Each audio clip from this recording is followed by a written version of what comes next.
सभी किसान भाइयों को मेरा नमस्कार। मैं डॉक्टर मिशुल एबीएस की तरफ से आज आपके समक्ष फिर से कुछ इम्पोर्टेंट टॉपिक पे बात करने जा रहा हूँ।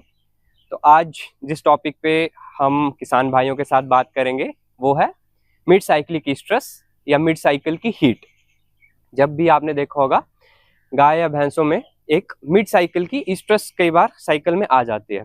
तो इसको मैं मिड साइक्लिक स्ट्रेस बेसिकली होती क्या है, इसको हम डिफाइन कैसे करते हैं, मिड साइकिल हीट क्या होती है।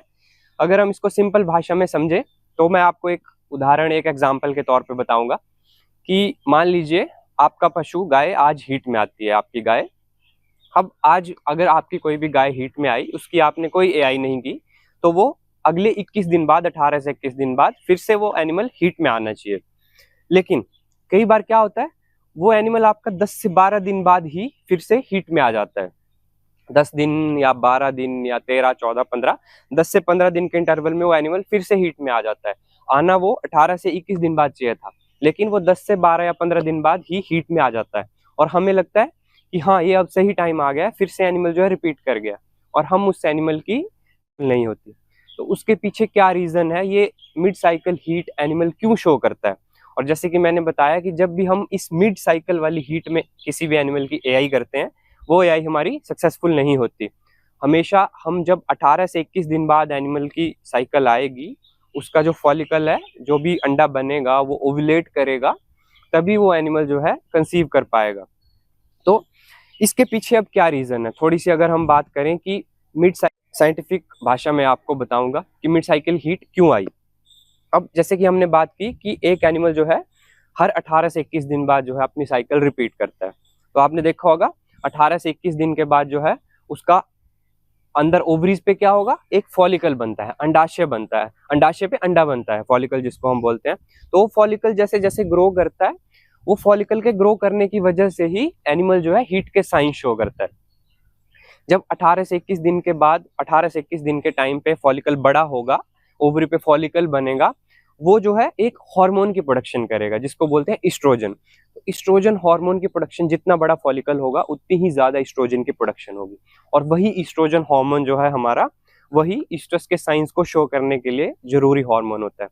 जैसे आप देखते हैं गाय माउंटिंग कर रही है, या गाय डिस्चार्ज फेंक रही है, जो वल्वर रीजन से उसका डिस्चार्ज आता है, या फ्रीक्वेंटली बेलोइंग करती है, मुंह से बोलती है, तो ये सारे के सारे साइंस हमारे इस्ट्रोजन, जब फॉलिकल एक अच्छा बड़ा फॉलिकल, डोमिनेंट फॉलिकल प्रोड्यूस करता है 18 से 21 दिन के इंटरवल में, लास्ट के फेज में, तो उस टाइम पे जो है गाय हीट में आती है।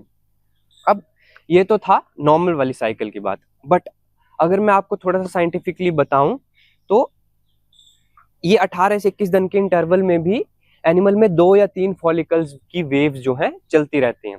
फॉलिकल्स की वेव्स मतलब कुछ ग्रुप ऑफ फॉलिकल जो अंडे होते हैं ओवरी पे बनेंगे, वो डेवलप करेंगे, फिर रिग्रेस कर जाएंगे, छोटे होके खत्म हो जाएंगे, फिर से अगली वेव चलेगी, फिर से वो डोमिनेट करेंगे, फिर रिग्रेस करके खत्म हो जाएंगे। ऐसे ही जब थर्ड वेव आएगी, थर्ड वेव का जब फॉलिकल 17, 18 या 19 दिन पे डोमिनेट करेगा, उस वाले फॉलिकल में हमारी ओव्यूलेशन होगी, अंडा निकलता है, और उस फॉलिकल में जब ओव्यूलेशन होगी तब एनिमल में हम एआई करते हैं।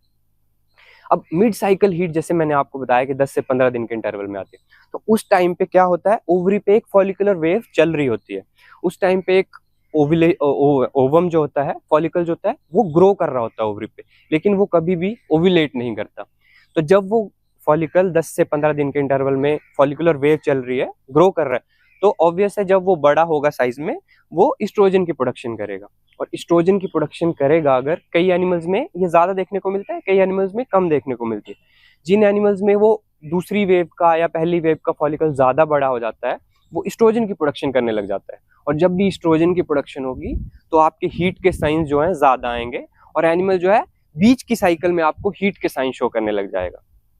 जैसे कि 10 से 12 दिन के बाद उसने फिर से आपको डिस्चार्ज फेंकना स्टार्ट कर दिया, उसने बेलोइंग स्टार्ट कर दी, माउंटिंग के साइन शो करने लगे, क्योंकि उसका फॉलिकल जो है वो साइज में बड़ा हो गया और उस फॉलिकल ने आगे इस्ट्रोजन प्रोड्यूस किया, बट अभी वो ओव्यूलेट करने के लायक नहीं बना था, वो रिग्रेस कर गया। तो इस फेज को जानना बहुत ही इंपॉर्टेंट है। हमारे किसान भाई कई बार इसको मिस इंटरप्रेट कर देते हैं और इस वाली मिड साइकिल में किसी भी गाय की एआई कर देते हैं। तो इस साइकिल में एआई करना हमारे लिए बिल्कुल सही नहीं होता है, और अगर हम मिड साइकिल में किसी भी गाय की एआई करेंगे तो वो सक्सेसफुल नहीं होती। तो अब तीसरी बात कि हमें पता लग गया कि जो भी 10 से 15 दिन वाली जो बीच में साइकिल आती है, हो सकता है वो मिड साइक्लिक ईस्ट्रस हो एनिमल में। तो इसको हम पता कैसे लगाएंगे कि ये नॉर्मल साइकिल है या मिड साइक्लिक ईस्ट्रस है एनिमल में? तो इसमें भी हम पता लगा सकते हैं। जो भी आपके घर पे एआई करने डॉक्टर्स आते हैं, जो भी एक्सपर्ट प्रैक्टिशनर आता है, तो वो सबसे पहले आपका रेक्टल एग्जामिनेशन करता है। तो रेक्टल एग्जामिनेशन में सबसे पहला रूल होता है कि हॉर्न्स की टोनिसिटी। जब भी मिड साइक्लिक ईस्ट्रस में एनिमल होगा, हॉर्न्स की टोन हमें उतनी अच्छी नहीं मिलेगी जितनी कि वो 21 दिन के बाद जब हीट में आता है, ओव्यूलेशन होती है, उस टाइम पे हमें टोन मिलेगी। तो मिड साइक्लिक ईस्ट्रस में हमेशा जब भी आपका डॉक्टर उसके रेक्टल एग्जामिनेशन करेगा, जेनिटेलिया की एग्जामिनेशन करेगा, बच्चादानी को देखेगा, तो उसकी बच्चादानी में उतनी टोन नहीं होगी, वो ब्लड सर्कुलेशन अभी उतनी नहीं होगी। दूसरी बात, जब वो उसका डिस्चार्ज देखेंगे या वो डिस्चार्ज फेंकेगी, तो मिड साइक्लिक ईस्ट्रस में वो डिस्चार्ज बिल्कुल उसकी क्वांटिटी बहुत थोड़ी होगी। इसकी कंपैरिजन में अगर हम बात करें, जो 18 से 21 दिन वाली साइकिल का जो डिस्चार्ज होता है वो कोपियस होता है, वो अमाउंट में ज़्यादा होगा और ऊपर से नीचे तक वो हैंग करता है। इसके अलावा अगर हम बात करें मिड साइक्लिक ईस्ट्रस में, वो क्वांटिटी में भी बिल्कुल थोड़ा होगा और वो ऊपर से नीचे तक हैंग भी नहीं करेगा और थोड़ा स्लाइटली टर्बिड साइड को होगा।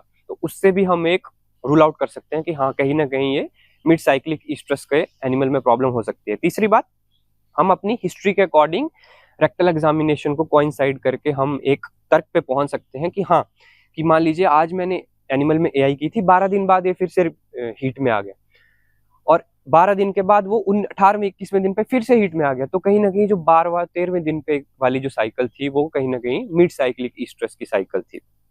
तो इस मिड साइक्लिक फेज को जानने के जो मैंने तरीके बताए, ये बहुत ही इंपॉर्टेंट है और इसके बारे में हमें एक नॉलेज होना चाहिए ताकि हम इस टाइम पे किसी भी एनिमल की एआई ना करें और हमें पता लग सके कि ये जो मिड साइकिल वाला फेज है, इसको हमें छोड़ के हमें जो एआई करनी होती है वो 18 से 21 दिन के बाद जो है नॉर्मल वाले फेज में करनी होती है। ऐसे ही जैसे मैंने मिड साइकिल हीट का कंसेप्ट बताया, वैसे ही गेस्टेशनल हीट का कंसेप्ट भी होता है। अब गेस्टेशनल हीट क्या होती है?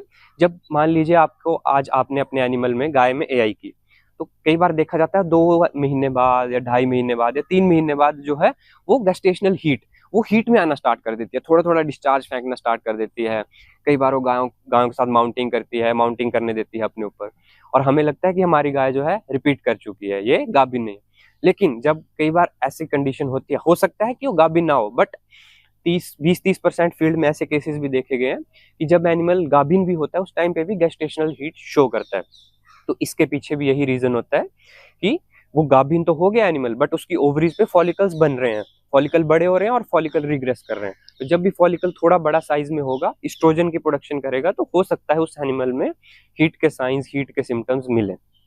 तो ऐसे एनिमल में हमेशा पहले उसकी प्रेगनेंसी डायग्नोसिस करें, उसके बाद ही आप अगला स्टेप जो है फॉलो करें। अगर आपको लगता है कि हाँ वो एनिमल नॉन प्रेग्नेंट है, तब उसकी एआई की तरफ जाइए।